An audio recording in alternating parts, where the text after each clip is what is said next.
Welcome to Vicious Whispers with Mark Tullius, your source for horror, sci-fi, suspense, and all things violent.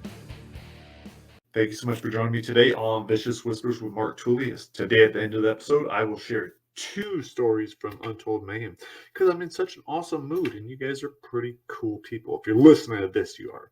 Unless you listen to only a little bit of it and you're like, this guy's a dick, I'm not going to listen to him anymore, then I'm going to change my definition of what kind of person you are. No, I'm not. You're still going to be a cool person. I got a very negative review today, and my first instinct was to be very, well, all right, I'll get into that in a second.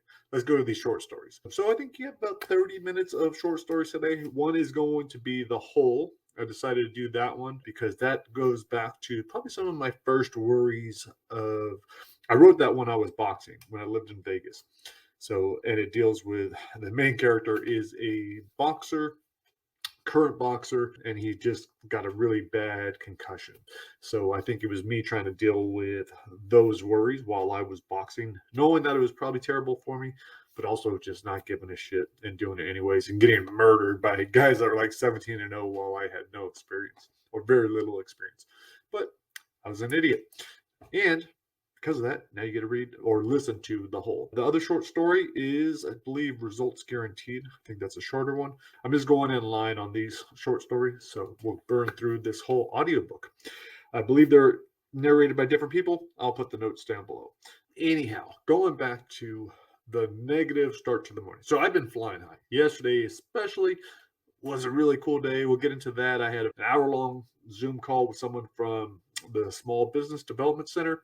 Also, and I was connected to them through the U.S. Commercial Service. So I'm doing a lot of stuff for my business, which is great. Having support is awesome. Accepting it and saying, yeah, I could use your help. That's a really cool feeling too. The last couple of days, I haven't been getting much creative stuff done, but the amount of business stuff I did was really good.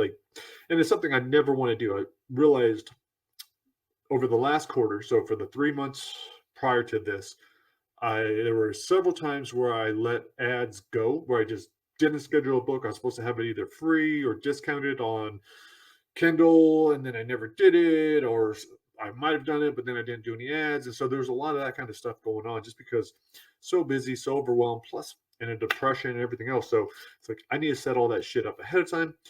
Took me a while, took me a couple of days, but I set up the next 20 books, all their different sale dates, when I'm running ads for the audiobook, running promos for these different ebooks, whether they're free or discounted and all that kind of stuff. So all of that is done.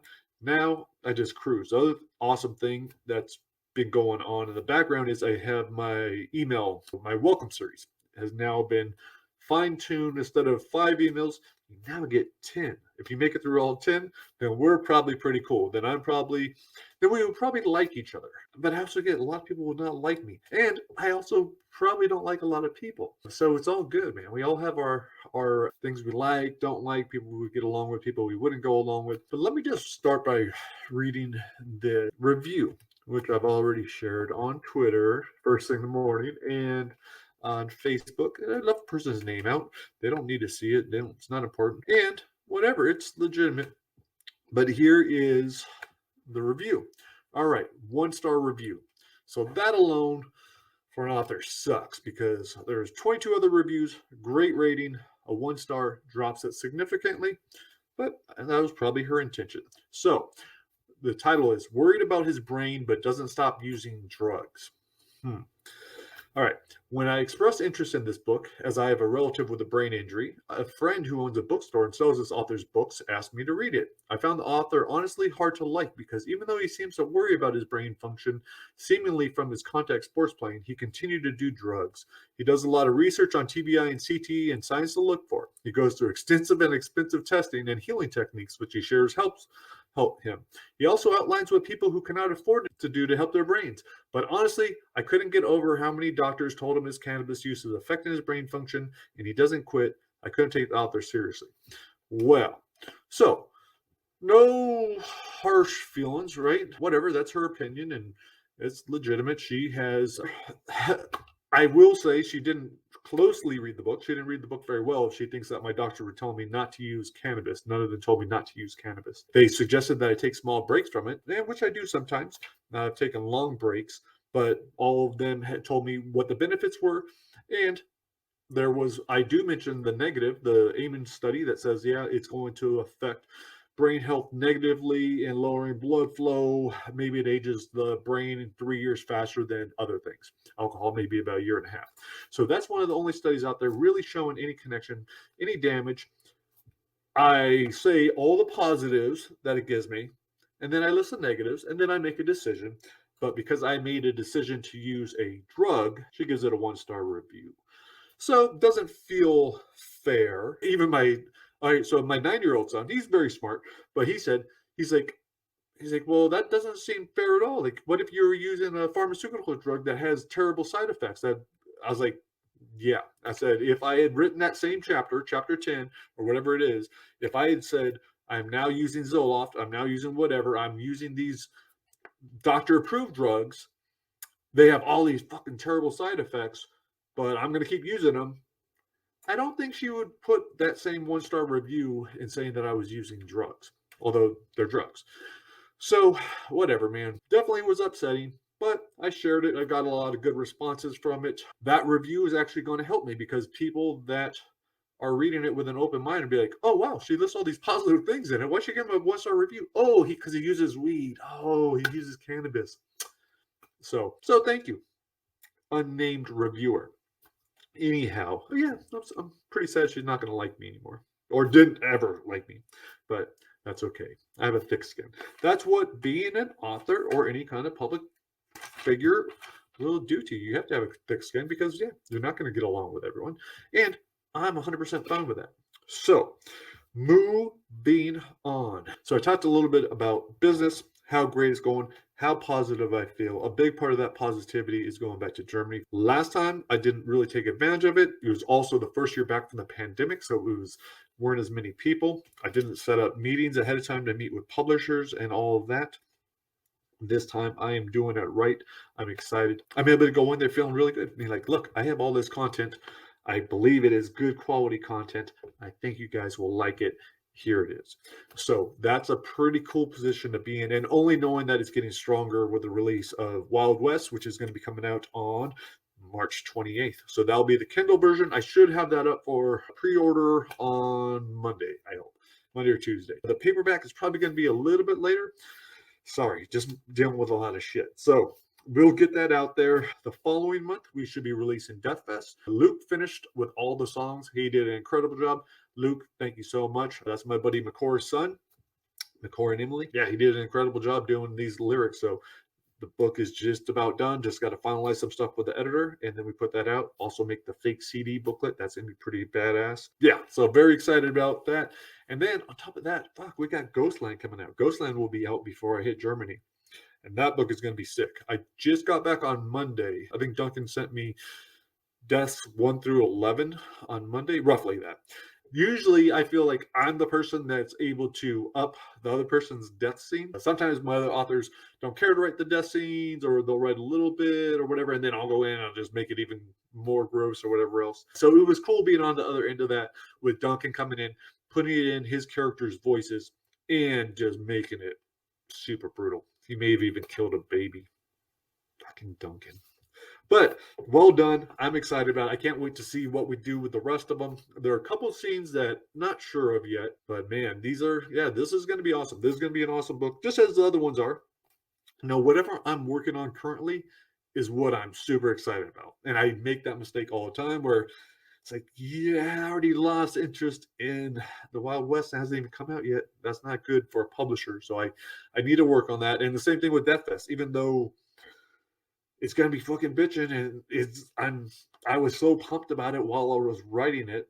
Like right now, it's like, oh well, just this other thing over there, and yeah, it's gonna come out, and I'll be excited when it does. But I'm working on this, and then I'm gonna work on that, and I'm gonna work on that, and that is it's a cool thing to do as long as I have everything in motion to where I'm promoting things correctly. I'm doing all the business side of it as well. I'm not just simply just chucking content out there. I don't want to do that anymore. That's what I had been doing for a very long time with no real business plan, no real strategy. But that's all changing. And the nice thing is, it's no big deal. Like I've just been building up this backlist. So it's not like these books are no longer good because they're 2 years old or 5 years old or even 10 years old.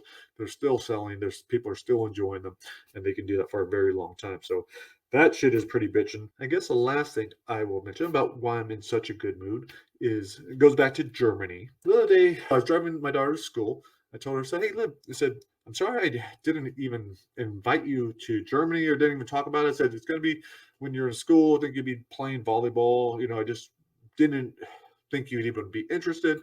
But I want you to know that I always want you, to go on trips with me or, or vacations or whatever they might be. I said, you're always invited. I was like, I talk a lot about it with your brother because he's been learning German with me and he's talked about wanting to go to Germany. So I brought it up to him. So, but I want to let you know that, of course, you're always invited. And then she said she would really like to go. And then I was kind of surprised, but we've been talking about it. And she said, yeah, that she would want to go. And which is that alone is super cool. That made me happy. My wife found out and she's like, oh, awesome. We'll all go because Jake wants to go too. And I want to go. And so I went back and I told Liv, I said, hey, Liv, I said, look, we all want to go. She's like, no, I just want to go with you. And so she just wanted a father-daughter trip to Germany, which is pretty cool. The fact that she even wants to do that, that made my day. Of course, I feel bad for my wife and son that she doesn't want to go with them too, but I get it. She just wants to do something special. It should be cool. Part of me is like, well, you're going to be probably bored because these are long days and what do you want to do? But then she was asking about the meetings and she's like, well, who will be in your booth when you do the meetings? And could I come along? I was like, yeah. And she's like, they won't mind if a kid. She's going to be 15, but she looks way older and she's very mature and just what a blast she's going to have looking at all these other books. She reads all the time. She loves reading. She's going to write probably. I don't know what she'll do for a career. We're supposed to be writing a book together. Hopefully we'll do that. But I know she's going to probably be some kind of artist or performer, musician, something like that. But that'll be really cool. That's making me really look forward to going back to Germany. So being able to go with her, again, not official, haven't bought tickets yet, but she's saying she really would like to. All right, guys, I'm going to go on that little bit of positive news, trying to stay positive, trying not to get mad about reviews, any of that kind of stuff, just being chill, all thanks to cannabis. No, I did actually.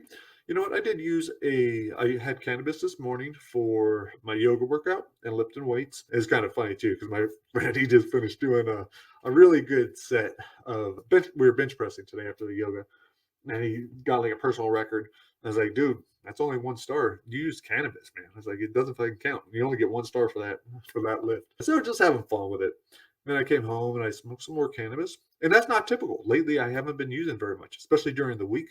On the weekends, I tend to use more. Not necessarily because I need it or anything, but just like it. And again, my body, I will do what I like with it. That's how I think everyone should live their life, not based off of whatever someone says is wrong or right for you. Like, make your own decisions. We're all adults here. So if you're an adult, I'm talking to adults. If you're a little kid that's watching this, listen to your parents. All right, guys, I'm out of here. So not only 1 story, but 2. These are both off of Untold Mayhem. Hopefully you guys enjoy this.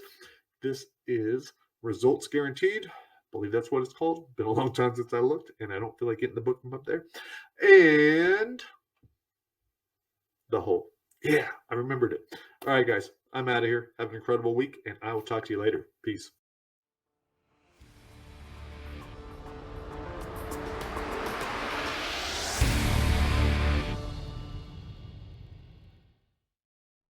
Results guaranteed. The chemistry lab was empty. Friday classes canceled, thanks to the memorial service for Ted and the rest of the guys. Peter locked the door, set the half-empty energy drink on his desk, and powered up his outdated computer, which was nothing like the new models they had in the athletic department. Peter kept his desk spotless, everything in its place, all the angles nice and even. The only thing off this morning was the yellow sticky note resting on his mouse pad. Taped to the middle of the paper was a small sewing pin with the professor's chicken scratch circled around it. The pin is mightier than the sword. The professor left weekly challenges for Peter and Suki as a fun way to get his research assistants thinking outside the box. But with 24 dead students about to be buried, trying to figure out a word puzzle was 100 rungs down Peter's ladder. Still, Peter's mind couldn't help playing with the words, rearranging them, wondering what the circle meant. He set his brown leather messenger bag on top of the note, out of sight, out of mind. With no need to check emails, Peter inserted his flash drive and opened the Hex 80 file. He knew the protocol by heart, but scanning the document lifted his spirits. What had started as a disappointing insecticide now had incredible potential, largely because of the unconventional thinking the professor encouraged. Any scientist would say the results were amazing, but Peter understood they had to be duplicated before he could shop for a buyer. The front section of his upper desk drawer was lined with blue, black, and red pens, with 2 silver Sharpies at the edge. At the back was the box of chemical-resistant rubber gloves, size small because Peter hadn't grown much since junior high. Peter slipped on his lab coat, goggles, then the gloves, took a dozen flyers and a nylon rope from his bag. After one last look at the screen, he downed the rest of the blast off and tossed it in the trash can. Here we go. The safety shower took up the far corner of the lab. Peter pulled up a metal stand outside the shower and set the papers on it, strung the rope back and forth across the top of the shower several times. All the supplies were under the counter against the side wall. He filled a tray with 2,000 milliliters of solvent and added the exact amount of each chemical. No need to alter a winning combination. Careful not to spill, Peter brought the tray to the stand with the flyers on it, 12 2-inch-long slits cut into the bottom of each piece. He took the first flyer and lowered it in the solution, held it under for a 10 count before pinning it to the makeshift clothesline, repeating the process 11 more times. Peter peeled off his gloves and tossed them into the chemical waste container, dried his fingers on a paper towel. Usually his hands didn't sweat so much, but he chalked it up to nervousness. So much was riding on this product. The flyers needed 15 minutes for the last traces of solvent to evaporate. Peter took off his coat and goggles, returned to his computer, and searched for the latest on the deaths. The police still had no clue how a quarter of the university's football team, as well as 3 other students, mysteriously died during the 18-hour period between Tuesday night and Wednesday afternoon. There were no signs of foul play, but the police were investigating the possibility of poisoning, maybe a certain type of nutritional supplement. When it was pointed out that 3 non-players also died, police responded that all 3 were well-built, athletic young men who perhaps used the same unknown product. They wouldn't know for sure until the toxicology reports were back on Monday. Peter closed the article, confident the tests would show absolutely nothing. No poisoned protein bars would be found in their intestines. They wouldn't find the slightest traces of any foreign chemicals. Everything would appear normal. What did come as a surprise to Peter was that the police had failed to come up with any clues. He hadn't expected the campus police to make the connection, but the state investigators should have by now. Thorough searches should have revealed each stiff had a small slip of ripped paper with a telephone number on it, the kind of slip that people tore off the bottom of flyers, slips that promised things too good to be true, like gaining 10 pounds of muscle in 2 weeks. Peter wiped his forehead, jumped in his seat when the door clicked and pushed open. "Professor Garvell, what are you doing here?" Gray-haired Garvell looked so different in jeans and a t-shirt. He closed the door and said, "I got an alert that someone was in the lab. I thought you and Suki would be at the service." Peter hadn't realized the lab was monitored, but wasn't concerned. "Thought I'd get in some extra work." Garvell checked his watch. "You are attending it, aren't you? You can make it if you hurry." Peter prayed Garvell didn't look to his left. Hoping the professor would leave if Peter got emotional, he shook his head. Trying to sound sad, he said, "I just can't. I've always struggled with death." Garvell walked over, set his hand on Peter's shoulder, his first ever display of affection. "Isn't your roommate one of the deceased?" "Yeah, afraid so." Peter turned off his screen and wiped his forehead, wishing he'd turned on the AC. "Ted. Great guy." Garvell said, "I'm so sorry." He gave Peter's shoulder a squeeze and sat down at Suki's desk, swiveled the chair so it faced Peter. "I'm all ears if you care to talk." Figuring Garvell had dealt with his own bullies, Peter said, "He wasn't like the other jocks. It's a shame he had to die." "The whole thing is just awful."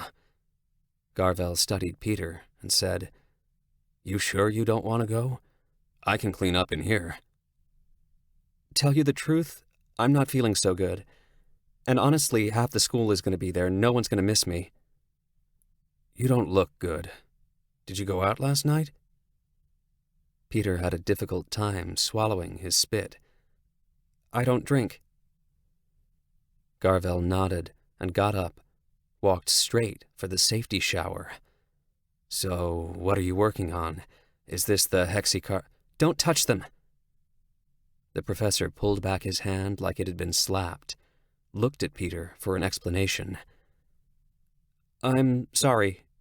I just can't mess those up." Garvell turned back to the shower, stepped to the side so he could read the big print at the top of each flyer. "Results guaranteed." Peter tried to stand, then thought better of it, afraid he might faint. He shouldn't have had the energy drink on an empty stomach. The professor returned to Suki's chair. "Hope those flyers aren't for something you're selling." Peter wanted to say no, but found it difficult to speak, and simply shook his head. "That's good. A claim like that would be sure to bring lawsuits, not to mention the FDA pounding down your door." A shiver ripped through Peter. He tried to cover it by hugging himself and asking, "You cold?" Garvell shook his head. Staring in Peter's saucer-sized eyes, he said, "No, not like you." "I should go."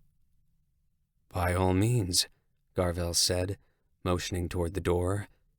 "What should I do with your flyers?" Peter swallowed a mouthful of spit, his throat making him wince. "I'll get them." 12's a lot. You really need that many?" "For a friend."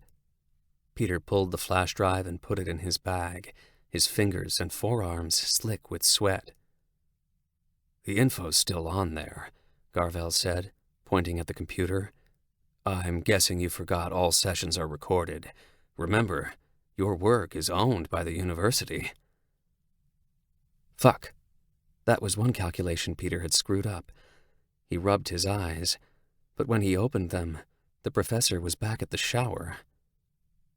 Garvell moved his finger as he counted. 12 slips at the bottom of each flyer. 144. Garvell nodded, and almost to himself said, "Makes sense you'd want a square." Peter closed and opened his eyes again, disappointed it didn't fix his vision. Everything was blurry, the outer edges too bright. "It's a friend's." Garvell mumbled as he read the page. He smiled when he finished. "Well done, Peter. At least this time you didn't have to lie." "I feel really sick," Peter said, laying his head on the desk. "Lose unwanted weight fast. Results guaranteed." Garvell sat down on the corner of Peter's desk. Sounding like he really wanted to know, he said, "I get why you hated the jocks, but what have you got against fat people?" A dull thrum picked up speed in the back of Peter's head. "Help." "First you've got to tell me if you figured out today's challenge." The messenger bag fell to the ground as Peter fumbled for the sticky piece of paper. He shrieked when the sewing pin pierced his palm. Holding the note an inch from his face, he said, "My fingers were wet." "Good, good," Garvel said, cheering on his student. "Now you're thinking." Peter threw open his drawer, pulled out the box of gloves. Tears ran down his cheeks, his fingers trembling as they examined the gloves for pinpricks. "Why?" "The dictators I'll be offering your formula to will feel safer if I don't have a partner. Plus, it's going to make me a fortune, and I'd rather not share." The Hole. It was 9 in the evening when we got the keys to our new home. I was exhausted from sparring, and we weren't moving in for another month, but Haley said she just had to see it. Haley ran around the first floor and bounded up the staircase, calling for me to follow. I nearly told her I was too tired and that she should hurry up, but her beautiful brown eyes were shimmering with excitement. After verifying the upstairs rooms were exactly as they'd been at the final walkthrough 5 days before, I persuaded her to go downstairs. I was halfway out the door when Haley opened the closet and peered inside. "Tony, what's that hole doing there?" I tried to hide my impatience. I'd mentioned the hole to her during the walkthrough. "Don't worry about it." Haley pouted. "You're mad at me." "No, just hungry and tired." She closed the closet and said, "Sorry, it just doesn't look like it should be there. Do you know what it's for?" I had no idea why the jagged-edged 2-foot by 2-foot hole was carved into the back wall of the closet. I figured the previous owner must have done it because it didn't look like the work of a professional. It was more like the handiwork of a drunken, chainsaw-wielding midget, or an animal that clawed its way through. Haley thought I knew everything about everything, but I didn't know the first thing concerning a house. Electrical, mechanical, all that stuff was foreign to me. I knew how to knock people out and how to break things, not fix them. Knowing that I shouldn't, I matter-of-factly told her, "The agent said that's how the bloodthirsty beast that lives under the house gets out." Haley slapped my shoulder. "Why'd you say that?" she whined. "I'm never going to sleep here by myself. You're such a jerk sometimes." "Relax, babe. I was just joking around." "Well, it's not funny." "Yeah, it is. Look, there was no monster living under the house. It was obviously a joke." "Don't patronize me. I'm not a child." "Then think like an adult," I said, my impatience getting the best of me. "There's nothing to be afraid of." "I know, but you shouldn't have said that. Last time you scared me, I almost wet myself." I laughed, but stopped when she teared up. I hugged her and said, "I really am sorry, babe. I'll cover up the hole, and you'll never have to worry about it again." Haley settled down. "I don't like being by myself, especially in a big house like this. Plus, you're always out of town for your fights." She wiped a bead of perspiration off my forehead. "Why are you sweating so much?" "It's too damn hot in here. I set the AC for 68 degrees, but haven't felt anything coming out of the vents. Remind me to call about it if it's not working tomorrow." "And yet another expense." "Nah, the home warranty will cover it." "You ready to go? I'll turn off the lights," I said, moving toward the kitchen before she objected. I was turning off the kitchen lights when the front door opened and closed. A noise came from the other room. I crept toward the hallway, knowing it had to be Haley, hoping to scare me. I paused at the refrigerator when a muffled shuffle came from around the corner. I leapt into the hallway and yelled. No one was there. The hallway was empty. I felt foolish standing there with my arms above my head like an enraged bear. I was extra sensitive to the verbal slip-ups, tongue twisters, and slurred speech I'd been experiencing, and didn't want to even consider I might have imagined it. That's probably why it was so easy for me to write it off as being a new house noise that I had to adjust to. We moved into the house 4 weeks later with our motley crew of fur babies. Duke, our 13-year-old deaf and dying golden retriever, Rollo, our obscenely obese cat, and his skinny sister Hoppity, who was missing her right rear leg. Tired from a long day of moving, but wanting to start off our life in the house right, I turned off the lights and carried Haley up the stairs and laid her on the bed. I thought Haley was going to kiss me, but out of nowhere she asked, "You covered up that hole, right?" "What hole?" "The one in the downstairs closet." When I hesitated, she said, "Tony, you promised." "It'll be fine." Haley sat up. "What does that mean? Did you cover it or not?" I rolled over and turned my back to her. What it means is I'm really freaking tired and it doesn't need to be covered right now. You promised. I got out of bed. Why can't you just let it go? Is it too much to ask to enjoy the night? Forget it then. Do it tomorrow. I mumbled. No, I promised. I'm up now anyway. I left the room and stood in the dark hallway. I couldn't find the light switch and yelled, "Where's the goddamn flashlight?" "Next to the fridge," she snapped. I headed down the stairs, one hand on the handrail, the other dragging against the wall. At the bottom, I reached out for the light switch on the wall in front of me. A loud, piercing shriek sliced through the silence. I jerked my foot back and fell to the floor. I grabbed my right wrist that was already throbbing. "Goddamn cat!" The bedroom light flashed on and Haley appeared in the doorway. "What happened? Are you okay?" I got up and headed for the kitchen to get an ice pack. I better be. That could have been my career. The next day, Haley worked at the animal hospital until 7, and I spent time at the physical therapist rehabilitating my wrist and doing some light conditioning.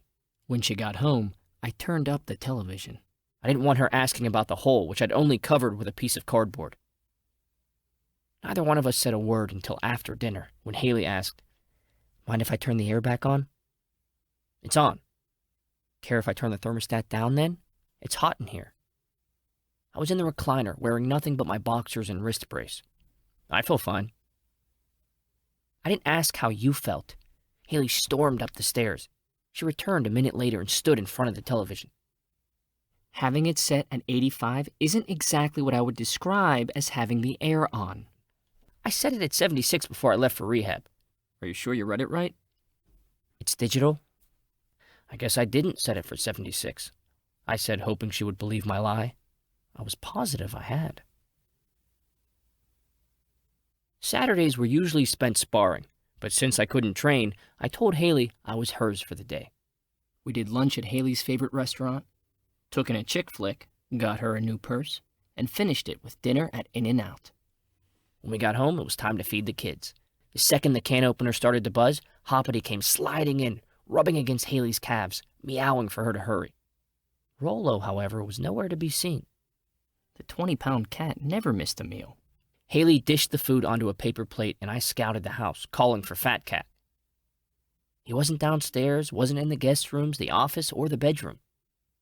I changed into boxers and headed back for the stairs. When I passed the thermostat, the air conditioner was turned off, and the temperature was 84 degrees. I switched it back on and set it for 68. I joined Haley, who was relaxing on the couch, and asked her, "Did Rollo come out?" "Nope. He wasn't upstairs?" "I didn't see him. Maybe he's in the garage." "I doubt it. I don't think he can make it through that kitty door." We both laughed at the thought of our obese cat sticking halfway through the swinging door. I asked, "By the way, did you happen to turn off the air before we left?" "No. Wasn't it on?" I shook my head. "I'm going to call that repair guy out here again. That's 2 days in a row the thing's screwed up." "What do you think's wrong with it?" I had no idea, but I was a macho idiot that didn't want my wife to know that. Before realizing what a mistake I was making, I blurted out, "Maybe the little monster under the house prefers the heat." "Damn it, Tony!" She leapt off the couch and headed upstairs. "I told you not to say stuff like that." That night, I had trouble sleeping because of the pain in my wrist. I woke around 2 to a noise downstairs. I listened carefully, but all I could hear was Hoppity, who was curled up against my head, purring loudly. I placed her by my feet and recognized the familiar sound of nails tapping on the tiled floor below. I was drifting back to sleep when a terrifying thought got me out of bed. It hadn't been Duke downstairs. He had to stay upstairs with us, locked in the master bathroom by a baby gate because of his bladder problem. The gate was still up and Duke was spread out on the shower floor. At the doorway, I peered into the darkness, straining to hear anything out of the ordinary. There was complete silence, not even the air conditioner blasting air through the vents. I flipped on the hallway lights and checked the thermostat. The temperature setting had somehow leapt from 65 to 85, but the current temperature was 67. The settings had changed in the past couple of minutes, right about the time I had heard the noise. After resetting the thermostat to 70 degrees, I forced myself to check the house. A 200-pound professional athlete spooked by a strange noise and screwy central air system. I'd seen clips of cats and dogs turning doorknobs, hitting light switches, and even flipping on televisions. Rollo had slept on the table the day we moved in. It wasn't difficult to picture him stretching up and placing a paw on one of the touchpads that adjusted the temperature. But to turn off the AC, Rollo would have had to pull the lower part of the casing down and then push the switch to the right. Not even the most talented cat in the world could pull that off. I understood that the switch had to be manipulated by someone or something. I picked up the table beneath it and set it in the office before going back to bed. When I woke the next morning, Haley was already at church. I ate my breakfast downstairs and noticed the house was uncomfortably warm. I set my half-eaten bowl of oatmeal on top of the refrigerator so the cats wouldn't get into it and headed upstairs. The air conditioner was off and the current temperature was 84 degrees. The table, back underneath. Haley must have not cared for my redecorating. I set the air for 70 and went down to finish breakfast. With nothing else to do, I went into the garage and gathered a few small pieces of plywood, a hammer and some nails. I hated my hesitation standing outside the closet. I stepped inside the closet and found myself standing on the piece of cardboard I had covered the hole with. The suction from the door opening must have pulled the cardboard from the wall. There was still no sign of Rollo. So I got a can of cat food, peeled back the lid, and called for him. Confident he wasn't in the walls of the house, I banged the nails into the plywood. 20 minutes later, Haley came home, the scowl on her face telling me that the sermon was not about forgiveness. From my spot on the couch, I asked, "How was church?" She set her purse on the dining room table and didn't say a word. "Look, I'm really sorry about last night. Can't we just forget about that?" "No, we can't just forget about it. Don't you see? I can't forget about it. Why do you think I tell you not to joke about these sorts of things? It's because I can't get the thoughts out of my head once they're in there. Do you know what I dreamt about last night? I'll give you one guess." "I'm sorry." All I could think about was this tiny little demon that lives under the house and comes out at night when we sleep. I know it's silly and irrational, but I could barely sleep, and now I feel lousy. I didn't mean for that to happen. This is our first home, and we're supposed to be enjoying it. And you shouldn't feel stupid for thinking about my joke. I freaked myself out, too. She shook her head. "You scared yourself?" "Sort of. A little, I guess." "Don't tell my friends," I said with a smile. "I even nailed the hole up while you were gone." "That's nice to know, but you were supposed to have done that a couple of days ago. By the way, did you happen to move that table under the thermostat this morning?" Haley gave me a strange look. "From where? You didn't touch it?" Haley walked into the kitchen. "No, why? Is something wrong with it?" she shouted. "Maybe our little friend under the house moved it." I didn't detect any malice in her voice, but I wish I could have seen her face. At first I thought she was trying to make peace and show me she could take a joke. But then everything started to make sense. Haley had been paying me back since the day we moved in, playing a sick practical joke on me. She was changing the thermostat settings to get me worked up, and now moving the table to really get me going. I felt like a fool for covering up the hole and admitting I was freaked out. I waited for her to come back and laugh at me, but she didn't. Maybe she was planning on taking it further and making me look even more stupid. I didn't care because I would be ready for it. That night, I slept incredibly well. Except for the dream with clicking on the floor downstairs, it was the best sleep I had had all week. After Haley left for work in the morning, I checked the closet. At first glance, everything looked normal, except the plywood looked loose. The top corners of the board pulled right out from the wall like someone had removed it and then carefully put it back in. I pushed the board back against the wall, thinking either I had seriously underestimated Haley's practical joking skills or I was going completely insane. That night in my sparring session, I took a tremendous left hook to my temple that put me on the canvas. My third concussion in a month. Even after resting at the gym for an hour, the intense pounding in my head made it hard for me to think, and I had a difficult time driving home. Haley saw I was in serious pain and helped me up the stairs and into bed, where I quickly fell asleep. A loud thud woke me from my sleep at 3. I asked Haley if she'd heard something, but she didn't answer. I reached out for her, but she wasn't there. I sat up, ignoring my pounding head, and looked around the room. Duke lay in the shower, and Hoppity was curled between my legs, but Haley was nowhere to be seen. I rolled over to Haley's side and pulled out the 12-inch designer knife from under the mattress. Something scampered down the stairs. I rushed into the hallway, hurried down the stairs in time to see something at the bottom turn the corner toward the kitchen. It was too dark to make out, but it looked too big to be Rollo. My head thudded like it was ready to crack, but I didn't let it slow me down. A door slammed shut. A second later, I flipped on the downstairs hallway light and ripped open the closet door. The closet was empty, the loose plywood lying on the floor.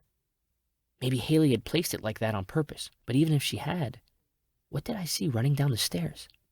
I heard it too. It couldn't be a hallucination brought on by my head trauma. It was real. My head hurt so bad I could barely stand. I backed out of there and sat in the hallway, propped against the door. I set the knife down and called Haley's name. No response. The entire house silent. I wanted to get up and look for her, but I couldn't move. Part of me was too afraid to leave the door unguarded, and the other part thought Haley could be hiding nearby, waiting to jump out and laugh at my cowardice. The rumble of the garage door got me to my feet, amplifying the pressure in my head. I staggered into the garage and wiped the tears from my eyes. Haley stepped out of her Nissan. She was in her work scrubs, which didn't make sense considering the time. I asked, "Where were you? I was worried sick." "Dr. Lawson called at 1 for an emergency C-section. You didn't hear the phone and I didn't want to wake you, so I left a note on your nightstand." We headed inside, where I wiggled in front of Haley to block her view of the knife on the ground. Haley headed upstairs, pausing at the top. She continued towards the bedroom and said, "I hope you plan on cleaning that up in the morning." I trudged upstairs and saw that the potted plant that normally sat on the table beneath the thermostat lay shattered on the ground, dirt scattered all over the carpet. The thud that woke me. I scooped up as much dirt as possible, then got into bed with Haley and listened to her play-by-play of the Doberman's surgery. I finally broke away by saying I was thirsty and wanted to get a glass of water. Being thirsty was a lie, but I needed to retrieve the knife. It was proof of how scared I was when she was gone. She'd love that one. When I got downstairs, the knife wasn't in front of the closet. It hadn't been kicked into the kitchen. It was nowhere to be seen, and Haley hadn't left my sight since she came home. Combined with the headache, it was all too much to handle. I went upstairs and made sure Duke and Hoppity were both in the bedroom. As quietly as I could, I locked the door and climbed into bed. When I woke at 10 o'clock, my headache wasn't as severe, but it still hurt. I rolled over to ask Haley for some aspirin, but she wasn't in the bed or the room. There was something on her nightstand, though. The knife. Haley must have found it. I went downstairs to ask her and found a note stating she was at work. I called her work and got only coldness when she asked, "What do you want?" "I was just calling to see what time you were coming home. I was surprised you had to go in so early." "Look, Tony, I'm really busy and can't talk right now. I'll be home by 5. She hung up before I had a chance to ask her about the knife. I considered calling her back, but figured I'd better not. Besides, she must have put it back. One of the animals had probably pushed the knife into the kitchen, and Haley had found it.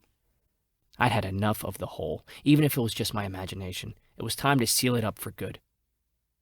I locked Hoppity and Duke in the bedroom, then went into the closet to check one last time for Rollo, who had now been missing for nearly 3 days. It was hard to see anything, but the flashlight reflected off something in the far corner. I thought it resembled the small bell from Rollo's collar, but the eye strain brought back my headache and blurred my vision. After calling one last time for Rollo, I bricked up the hole and nailed a bedsheet over it to cover my less-than-perfect work. Haley would question why I resorted to such an extreme measure, and the last thing I needed was for her to complain about its appearance. Finally, I installed a sturdy padlock to ensure the door couldn't be opened from the inside or outside without the key.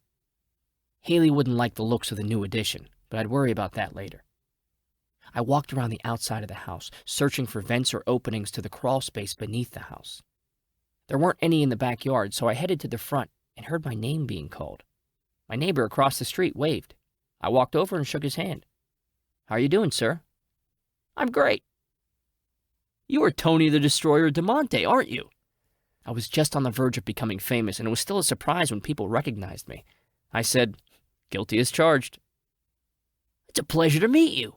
I just saw you tear apart Johnson in May. Let me tell you, you're going to be one hell of a boxer." "Thank you, Mr. Oh, it's Warner, but please, call me Jack." "Well, Jack, it's nice meeting you. You're the first neighbor I've met since we moved in." Jack's smile faded. "You live there?" "Yeah, my wife and I bought it about a month ago. but we just moved in this week. We got a great deal on the place. So, Jack hesitated. How do you guys like living there? To tell you the truth, I really don't care for it all that much. I like the neighborhood, but not the house. Jack seemed uneasy. He said, It's getting pretty hot out here. Why don't you come on in and have something cold to drink? We can talk more. I followed him into his house. When I walked out an hour later, I was quite shaken up. I wondered if it was possible Haley had convinced this nice old man to get in on the practical joke and help scare me. Despite having strong reservations, Jack told me about the bad luck that had plagued the 4 families who had lived there in the past 5 years. I listened to the stories of runaway pets, abducted children, and spouses that picked up and left without notice. In such a hurry, they left all their belongings behind. 1 or 2 of the stories happening would have been understandable, but how could so much misfortune happen in one place? I didn't believe in the supernatural, but I did believe in statistics. Something was wrong with that house and we were moving out of it, regardless of the financial loss. Maybe we'd even be able to sue the broker for keeping the house's history from us. My real estate agent's number was on the fridge. I grabbed my cell and was about to call her when I noticed a missed call and voicemail notification. I wiped the sweat off my forehead and retrieved the message. It was Haley. Hi, honey, just calling to say sorry about earlier. I didn't mean to be so rude. I'm just tired. Promise I'll make it up to you later. I'm taking off now, so I'll see you in 20 minutes. Love you, babe. The timestamp revealed that she'd called just minutes after I stepped outside. I ran to the garage and saw Haley's car. She wasn't on the lower level, so I headed upstairs. I glanced at the thermostat that was set for 90 degrees, the highest setting. I sprinted downstairs and tried to pull open the closet, forgetting I had locked it. I pulled the padlock key from my pocket and fumbled with the lock, ripped the bedsheet off the wall. Everything was exactly as I had left it.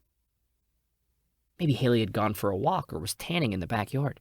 She'd barely left the house except to work or shop, but neither had I before today. Maybe this was part of her joke. I splashed water on my face in the bathroom and peered into the mirror, unsurprised that I looked as awful as I had felt. If I was going mad, would I be sane enough to realize it? Something caught my eye in the lower corner of the mirror. I spun around and collapsed to the floor, in front of the dark hole that had been freshly carved into the wall. My lawyer said that when the police found me, I was balled up on the bathroom floor, wailing like a newborn baby. The drops of Haley's blood on the floor and the bloodstains that they formed on my jeans weren't enough to convict me of my wife's murder. Her bare bones, which they found neatly piled behind the brick wall I had built, were, however. A lot of people say I should have gotten the death penalty. I agree with them. That would have been the humane thing to do. But they won't give me the injection because of my mental state. That evil little bastard got me good. Not only did it kill my wife, it pinned it on me. It made it so I have to replay it over and over again for the rest of my life in this nut house.